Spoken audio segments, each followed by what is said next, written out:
사이다 무비튼. 내 이름은 이영희. 남편 한진상과 둘이서 살고 있는데 결혼하고 9년 동안 줄곧 불임으로 소가리를 해왔다. 아이는 없었지만 결혼 전부터 다니던 회사를 계속 다니면서 커리어를 쌓았고 최근에 과장으로 승진했다. 남편보다 내 월급이 더 많아서 생활비도 내가 더 많이 냈다. 우리 집과 시댁은 가까웠는데 시댁에는 시부모님 외에 아이 셋이 딸린 이혼녀 시누이가 있었다. 시누이는 애엄마 기분이 어떤 건지 느끼게 해줄게 라며 마치 선심 쓰듯이 자기 필요할 때 아무 때나 애들을 맡겨서 상당히 곤욕스러웠다.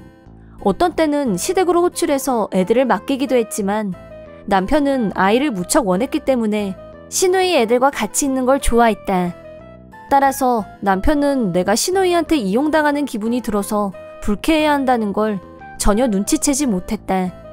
내가 고등학생일 때 엄마는 병으로 돌아가셨고 아빠는 어딘가에 살아 계실 것 같은데 행방불명이라 소식을 알 수가 없다. 시부모님은 부모복 없는 너한테 우리가 효도할 기회를 주마 라고 하면서 시누이와 마찬가지로 시간적으로나 금전적으로나 나에게 부담을 안겼다. 남편은 내가 속 썩는 것도 모르고 어엿한 가족이 생겨서 당신도 든든하지 라고 태평한 소리를 자주 했고 시누이나 시부모님의 뭐뭐 하게 해줄게 라는 자기들한테만 좋은 강요된 가족애를 내가 기꺼이 받아들이고 있다고 혼자 착각하고 있었다. 이런 생활에 진저리가 나기 시작했을 무렵 몸이 계속 안 좋았고 이게 다 스트레스 때문이려니 하고 좋아지기만 기다렸는데 시간이 지나도 좋아지지 않았고 어쩔 수 없이 병원에 한번 가보기로 했다. 그 결과 하수체 종양이란 게 발견됐고 의사로부터 여명 1년이라는 시한부를 선고받았다. 처음 그 사실을 알았을 땐 두려웠고 절망했다. 도저히 평상시처럼 행동할 수가 없었다. 하지만 남편이나 시댁 식구들과는 그 어떤 신뢰관계도 없다고 판단. 나는 이 사실을 혼자서 감당하기로 결심했다. 그런 와중에 남편이 시부모님과 동거를 하는 게 어떻겠냐는 말을 했다. 다 같이 살 수 있는 2세대 주택을 구입하고 싶다면서 말이다. 하지만 병마와 싸우고 있는 입장에서 쉽게 동의할 수 있는 일이 아니었다. 그러던 어느 날 나의 심경에 큰 변화를 일으키는 일이 일어났다. 시누이의 제일 큰 딸은 중학교 2학년이었는데 어려서부터 내가 자주 돌봐줬었다. 그런데 사춘기에 들어서면서 나를 대하는 태도가 예의가 없다 못해 선을 넘었다. 어려서부터 미운 짓만 골라서 있었지만 갈수록 시누이를 닮아가면서 나한테 함부로 하는 걸 당연한 것처럼 굴었다. 그런 시누이 딸한테 갑자기 전화가 걸려왔고 가까운 패밀리 레스토랑으로 와달라고 했다. 급한 일이라도 생긴 것처럼 애타게 부탁하길래 부랴부랴 달려갔더니 8명 정도 되는 친구들과 같이 있었다.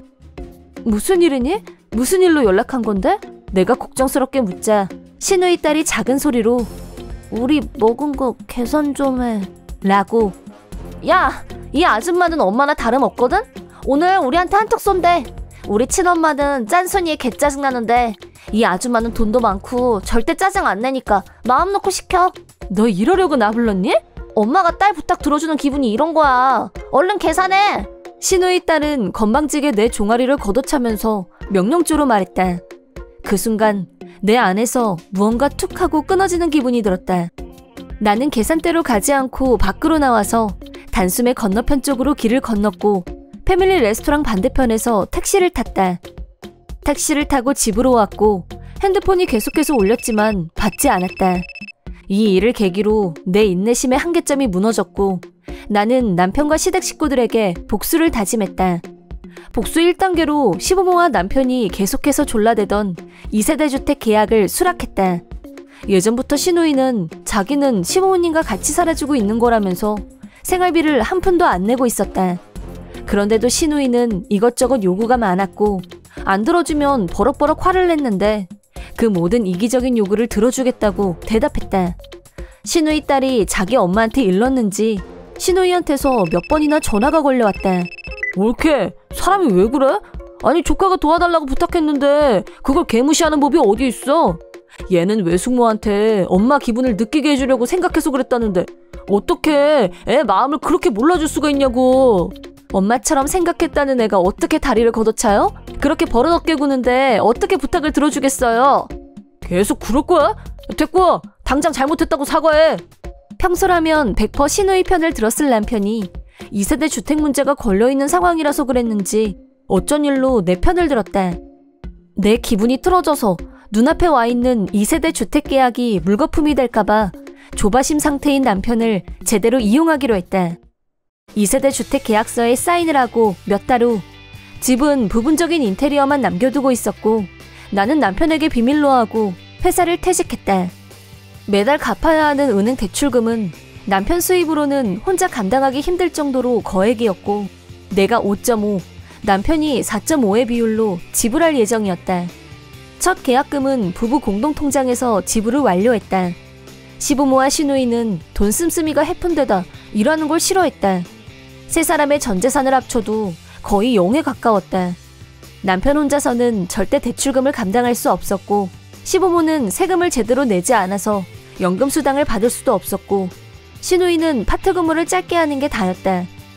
나는 그런 사정을 다 알고 있었지만 내 병에 대해서 함구한 채 2세대 주택을 덜컥 계약했고 앞으로 시댁 식구들한테 어떤 일이 벌어질지 충분히 예측하고 있었다.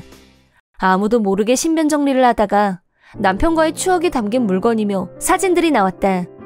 그걸 보고 있으니 남편하고 사랑이란 게 있던 시절이 먼 옛날처럼 아득했지만 하나도 남기지 않고 미련 없이 처분했다.